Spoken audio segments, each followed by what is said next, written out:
Okay, so I'm gonna make this follow-up video on how to fit the mask frame to you, to yourself, and obviously how I showed this is the same way you do it for someone else. I've shaved the face that would adjust that would affect the fit just for this video. So I've microwaved some water. I brought it to a boil. Is what I did. I put it in there for 3 minutes. Obviously, once it's boiling, you can stop it. The material I used for this was PLA on an FDM printer.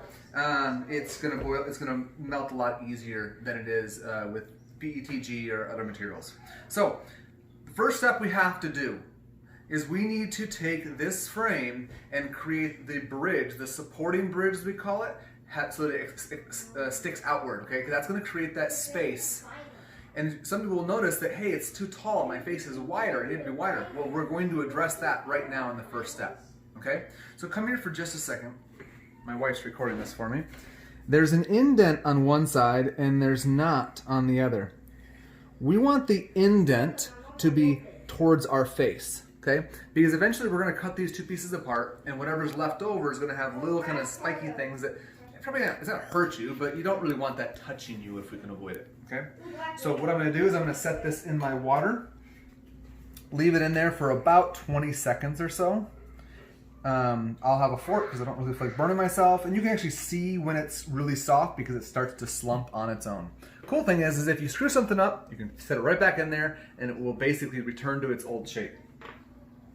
Take this out, and this is the first step. I'm going to set it on here. Basically, these are, and I'm just going to stretch laterally. Can you come here for a second?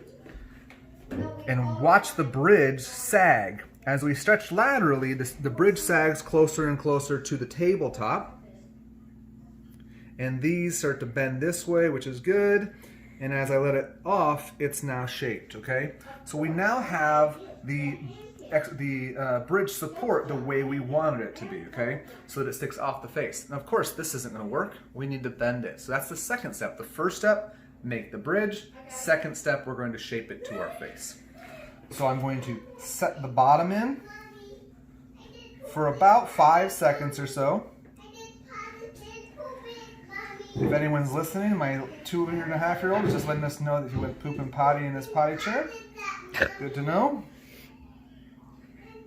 And so I did the bottom first, and I'm slowly bending it while I'm softening the top side as well, okay? Now I can bring it against my face and fully form it, okay? I'm letting it set for a few seconds at about the level I want it, which is just above the nose. Because I want my loupes or glasses to be able to fit without being impeded, okay? If you screw anything up, it's very easy to re-dunk it in there, bring it back up. Like I said earlier, if I just set this in the water, it will lay flat like it was to begin with. It will return back. It's like memory, shape memory in a sense. But you can see from the side, I've got the extent that I need, okay? So the last thing I need to do, I've now shaped it, is I need to separate the two components.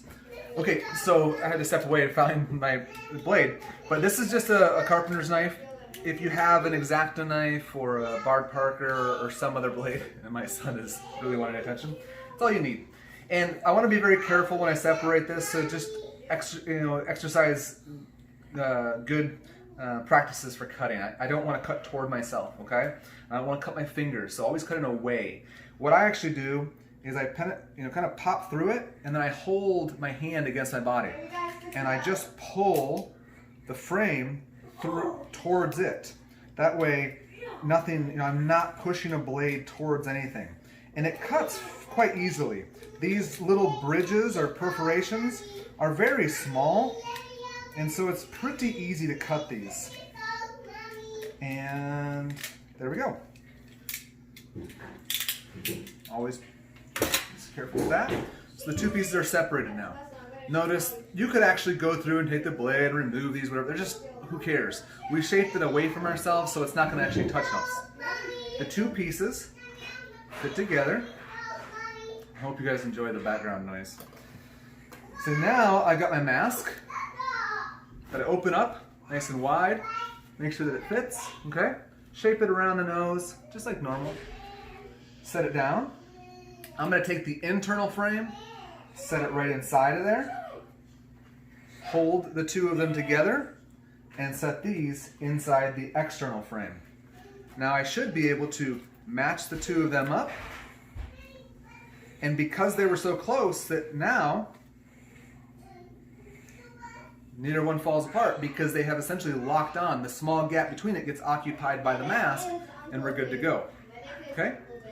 Last thing, what about the straps? How are we going to secure this to our face? Because this alone is not adequate, okay? Because it's still loose. So what we're going to do, this is a little trick. Someone actually mentioned this to me and I thought it wasn't going to work.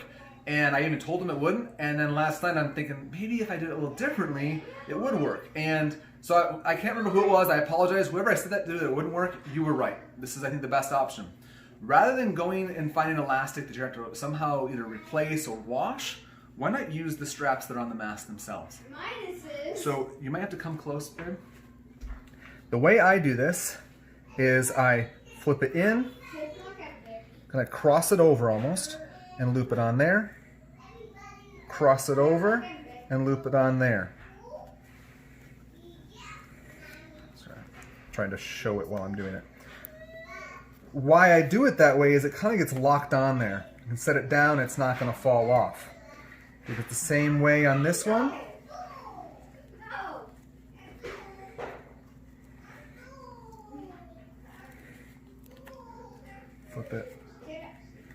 Flip it under. Now, it may look a little funny because now I've got these little corners that are folded over. But who cares? This is not what's creating the seal. This is just extra material. It's the frame that creates the seal against the face, okay? Now, I will tell you it's still not perfectly sealed. It's still not tight enough. So what we need to do is we need to use the ear savers or what other contraption in the back. You can use a paper clip, something else to attach the two pieces back here. I'm actually going to be working on another little ear saver one because I believe instead of it being two things like this, like most of them are, it needs to be taller and even closer. So I'll be working on that. That's a separate thing. Look for that in the future. But the point is now it's nice and secure. And when I'm done with this mask, need to replace it, the straps get trashed as well. All I have to do is wipe down the internal external frame and I can put it into a new mask. I think that's everything. Hopefully that video helps.